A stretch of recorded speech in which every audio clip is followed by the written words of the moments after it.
ప్రభు అయిన యేసుక్రీస్తు పరిశుద్ధ నామములో ఈ వాక్యం వింటున్న ప్రతి వారికి ది ఫాదర్స్ ఫెలోషిప్ తరపున నా హృదయపూర్వకమైనటువంటి వందనాలు. ప్రకటన గ్రంథం 22వ అధ్యాయము 11వ వచనం.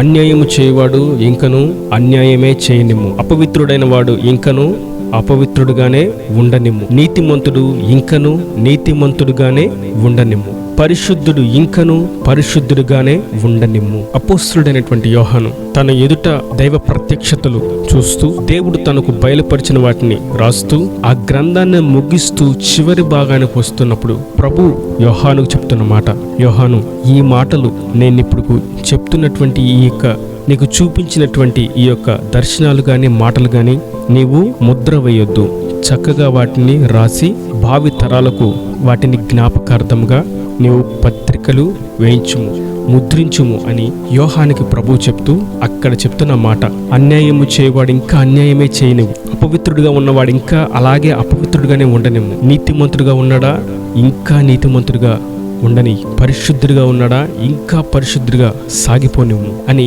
యోహానుకు చెప్తున్నాడు. యోహానికి ఒక అనుమానం వచ్చి ఉండొచ్చు, ప్రభువా నీవు సర్వ సృష్టికి వెళ్ళి సువార్తను ప్రకటించి సర్వజనులను నాకు శిష్యులుగా చెయ్యి అని చెప్పావు కదా, ఇప్పుడేంటి ప్రభువా అన్యాయం చేసే వాళ్ళని వదిలేసేయి, మోసం చేసే వాళ్ళని వదిలేసేయి, దుష్టత్వంలో ఉన్నవారిని అలాగే ఉండనిమ్ము, నీతిమంతుడిగా ఉన్నవాడిని నీతిమంతుడిగా ఉండనిమ్ము, పరిశుద్ధుడిగా ఉండేవాడిని పరిశుద్ధుడిగా ఉండనిమ్ము అని రెండు వేరు చేసి అన్యాయం చేసే వాళ్ళని విడిచిపెట్టమని చెప్తున్నారండి ప్రభువా అని అంటే, ప్రభు నేను అనుకుంటాను నా అధ్యయనంలో ప్రభు అంటారు, ఇన్ని వాక్య భాగాలు, ఇన్ని ప్రవచన మాటలు, ఇంత ప్రేమ, ఇంత కరుణ, నా రక్షణ గురించి, నా రాజ్యాన్ని గురించి ఇన్ని వివరణలు నేను ఇస్తున్నా వేరొక అధ్యయనంలో ఇలా ఉంది. ఇన్ని వాక్యాలు ప్రకటించబడుతున్నప్పటికీ ఇంకా మార్పు రాకపోతే, ఇంకా వారిలో మారు మనసు కలగకపోతే, ఇంకా వారిలో పశ్చాత్తాపం కలగకపోతే వదిలేసి ఇంకా వారి అన్యాయ క్రియలను బట్టి అన్యాయమే వారికి చోటు చేసుకుంటుంది. అలా అయితే నీతిమంతులు ఎలా బ్రతుకుతారు ప్రభువా? దొంగలుగానే ఉండిపోతే, వ్యభిచారులుగానే ఉండిపోతే, మోసం చేయవారుగానే ఉండిపోతే, అబద్ధాలు ఆడువారుగానే మిగిలిపోతే నీతిమంతులు సద్భక్తితో ముందుకు ఎలాగ సాగగలరు ప్రభువా? మరి నీతిమంతులు బ్రతుకుటకు అవకాశం లేదు కదా ప్రభువా అని ఒకవేళ అడిగితే ప్రభు సామెతల గ్రంథం 11:31 తెలియచేస్తారు. ఆ మాట చూస్తాం. నీతిమంతులు భూమి మీద ప్రతిఫలం పొందుదురు, భక్తిహీనులను పాపులను మరి నిశ్చయంగా ప్రతిఫలము పొందుదురు కదా. చుట్టూ వ్యతిరేక పరిస్థితులు అలుముకొని ఉన్నా, బయటకు రానివ్వకుండా, ఎదగనివ్వకుండా సాతానుగాడు అనేకమైనటువంటి ఉచ్చులు పన్ని ఉన్నా, అగ్ని బాణాలు వాడు వేస్తూ ఉన్నా, అనగదొక్కడానికి, పడవేయడానికి, పేరు నిలబడకుండా చేయడానికి అనేక ప్రయత్నాలు వాడు చేస్తున్నా ప్రభు సెలవిస్తున్నారు, వాడిని వదిలేసి నీతిగా ఉన్నవాడు, పరిశుద్ధుడిగా ఉన్నవాడు అట్లాగే ఉండని. వాడిని వదిలేస్తే ఎలా ప్రభువా?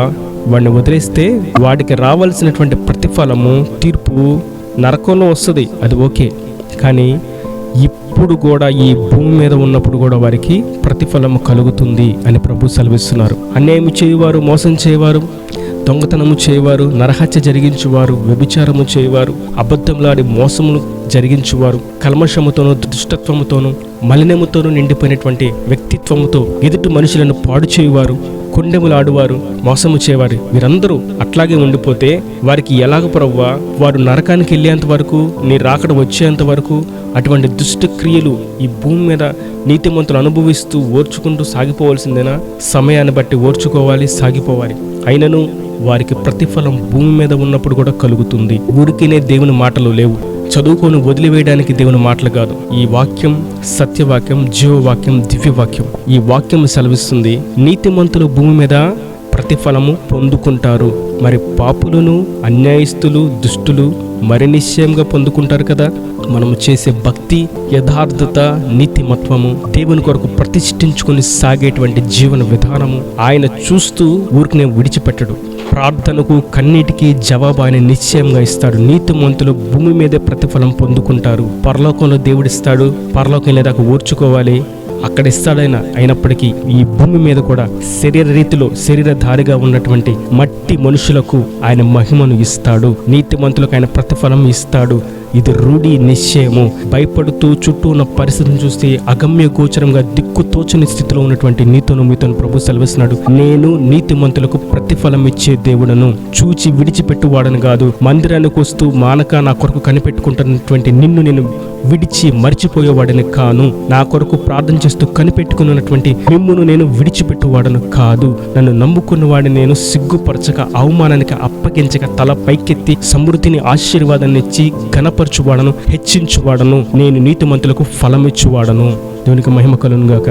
నేటి దినాన మనం ఆయన నీతిమంతులకు ఫలమిస్తారని గుర్తించి మనము నీతిమత్వంలో ముందుకు సాగుతూ, పరిశుద్ధంగా ఇంకను కొనసాగుతూ, నీతిలో ఇంకను వర్ధిల్లుతూ, పరిపూర్ణమైనటువంటి పరిశుద్ధతకు సాగిపోతూ, నీతిలో ఇంకను సంపూర్ణతలోకి సాగిపోతూ, అన్యాయం మోసం చేయు వారికి క్రియలను చూసి మత్సరపడక, వారి క్రియలను చూసి ఏమాత్రం అట్టి క్రియలు చేసుకుందామనేటువంటి ఆలోచన మనసులోకి ఏ కోశన రానివ్వక, ఇదే నీతిలో, ఇదే భక్తులు, ఇదే యథార్థతలో, ఇదే దేవుని యొక్క క్రమములో ముందుకు సాగిపోతూ నడుస్తూ ఉన్నట్లయితే ప్రభు సెలవిస్తున్నారు, నీతిమంతులకు నేను ప్రతిఫలం ఇస్తాను. నీతిమంతులుగా మార్చబడ్డం మరి ఎలాగా? ఎవరైతే యేసుక్రీస్తు నామమును నోటితో ఒప్పుకొని హృదయమందు విశ్వసిస్తారో వారు నీతిమంతులు.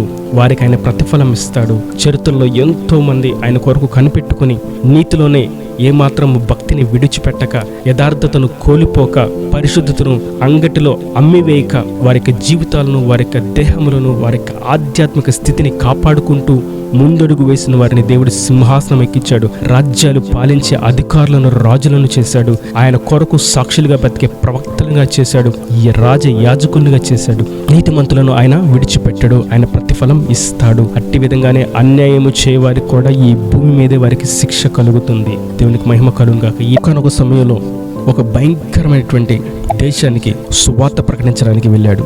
ఆయన పేరు డేవిడ్ లివింగ్స్టన్. ఆ ప్రాంతం పేరు ఆఫ్రికా ఖండం. ఆ ప్రాంతానికి తనకు కలిగినటువంటి ఒక మేకను తీసుకొని వెళ్ళాడు మిషనరీగా. తనకి ఏ స్వాస్థ్యము లేదు. తన ఆరోగ్య సమస్య నిమిత్తం మేకపాలు తనకి ముఖ్యమని ఎంచి మేకను మాత్రమే తీసుకుని వెళ్ళాడు. ఆ ప్రాంతానికి వెళ్ళిన తర్వాత అక్కడ ఉన్నటువంటి వాసులు, నువ్వు ఈ దేశానికి వచ్చావు, మాకు నువ్వు డబ్బులు కట్టాలి, నువ్వు ఊరికినే ఉండకూడదు అని మోసం చేస్తూ, అన్యాక్రాంతం చేస్తూ అతన్ని ఎదురు నిలబడి మాట్లాడుతున్నప్పుడు వారి అధికారితో డేవిడ్ లివింగ్స్టన్ చెప్తున్నాడు, నా దగ్గర ఏమీ లేదయ్యా మీకు ఇవ్వడానికి, నా దగ్గర ఏ స్వాస్థ్యము లేదు, నేనే నా ఇల్లు వాకిలు అన్ని వదులుకొని ఈ దేశానికి మీకు దేవుని వాక్యం చెప్పడానికి వచ్చాను అని అంటే, అతను అంటాడు, అధికారి నీ దగ్గర ఏమీ లేదా, నీ పక్కన ఉందిగా మేక పిల్లను నాకు ఇచ్చేసి. డేవిడ్ లివింగ్స్టన్ మనసులో అనుకున్నాడు, నా ఆరోగ్య నిమిత్తం నేను తెచ్చుకున్నాను ఇది, ఇప్పుడు నేను మేకపాలు తాగకపోతే నా గుండెలో ఉన్న సమస్య నిమిత్తం ఈ యొక్క పాలు నాకు రాకపోతే నేను బలహీనైపోతాను అని మనసులో అనుకొని కూడా ఆయనను వారి ఆ దేశంలో అతడు పరవాసి, అతని దేశం కాదు, అతని స్వదేశము కాదు, అతన్ని ఏం చేసినా అక్కడ అడిగేవారు లేరు, అతనికి దిక్కులేని స్థితి. అలాగే తీసుకోండి అన్నాడు. అతను తీసుకుని వెళ్ళిపోయాడు. కాలం గడుస్తున్న కొలది డేవిడ్ లివింగ్స్టన్ ద్వారా గొప్ప ఉద్యమం ఆ యొక్క ఆఫ్రికా ఖండంలో రగిలింది. ఆ దేశ వాసులు రక్షణలోకి మారు మనసు పొందుకొని బాప్తీసాలు తీసుకోవడం, దేవుని కొరకు సాక్షులుగా బ్రతకడానికి వారి జీవితాలు ప్రతిష్ఠించుకోవడం జరిగింది. నీతిమంతులు భూమి మీద ప్రతిఫలం పొందుకుంటారు. నీతిమంతుల దగ్గర ఎవరన్నా దొంగిలించారా? నీతిమంతుల దగ్గర ఎవరన్నా అన్యాక్రాంతంగా తీసుకున్నారా? నీతిమంతులను మోసపుచ్చారా? కంగారు పడాల్సిన, భయపడాల్సిన అక్కరలేదు. నీతిమంతుల దగ్గర ఎవరు తీసుకున్నారో వారికి దేవుడు ప్రతిఫలం ఇస్తాడు. నీతిమంతులు ఎవరి నిమిత్తం కోల్పోయారు? గొడవలకు దిగక, అన్యాయం చేయక, పోలీస్ స్టేషన్కి తిరగక, కోర్టులను ఆశ్రయించక, పెద్ద మనుషులను ఆశ్రయించక, రౌడీలను, దొంగలను, గుండాలను ఆశ్రయించక, ఎవరిని నీతిమంతులు ఆశ్రయించారంటే దేవుడిని యెహోవాను ఆశ్రయించారు. నా దేవుడి నీతిగల న్యాయాధిపతి. నా దగ్గర దొంగిలించారా? తీసుకొని. నా మేకపిల్లని తీసుకున్నారా? పోనీ పర్వాలేదు, నాకు దేవుడు ఉన్నాడు అని దేవుని కొరకు కనిపెట్టుకున్నటువంటి ఆ నీతిమంతుడైనటువంటి డేవిడ్ లివింగ్స్టన్ని దేవుడు ఆశీర్వదించాడు. అతనికి ఇప్పటికీ చిరస్మరణీయమైనటువంటి స్థానం ఉంది. అతని యొక్క సమాధి ఆఫ్రికా ఖండంలోనూ వారి యొక్క స్వదేశంలోనూ ఉండడం అనేది గమనార్హం. 2 చోట్ల అతని యొక్క సమాధిని కట్టడం అనేది ఒక వింతైనటువంటి అద్భుతమైనటువంటి విషయం. నీతిమంతులు భూమి మీద ప్రతిఫలం పొందుకుంటారు. ఒక గొప్ప ఉద్యోగాన్ని రగిలించడానికి దేవుడు వాడుకున్నటువంటి పాత్ర. నీతిమంతులుగా మార్చబడిన వారు, నీతిమంతులైన వారికి ప్రభు సెలవిస్తున్నాడు, నిశ్చయంగా భూమి మీద మీరు ప్రతిఫలం పొందుకుంటారు. మీ దగ్గర పోగొట్టుకున్న వాటికంటే రెట్టింపు ఆశీర్వాదాన్ని నేను మీకు ఇస్తాను. ఇది నా మాట, నా మాట నిరర్ధకము కాదు. ఈ నా దేవుని మాటలు ప్రతి వాని హృదయంలో నీరు కట్టి ఫలింపచ్చేనుగా.